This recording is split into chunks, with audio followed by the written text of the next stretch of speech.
بسم الله الرحمن الرحيم والعاديات ضبحا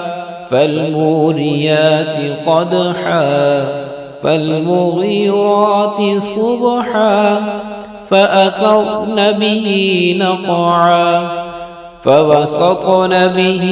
جمعا إن الإنسان لربه لكنود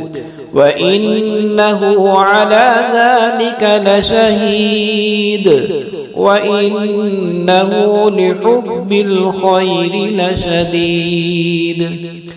أفلا يعلم إذا بعثر ما في القبور وحصل ما في الصدور إن ربهم بهم يومئذ لخبير.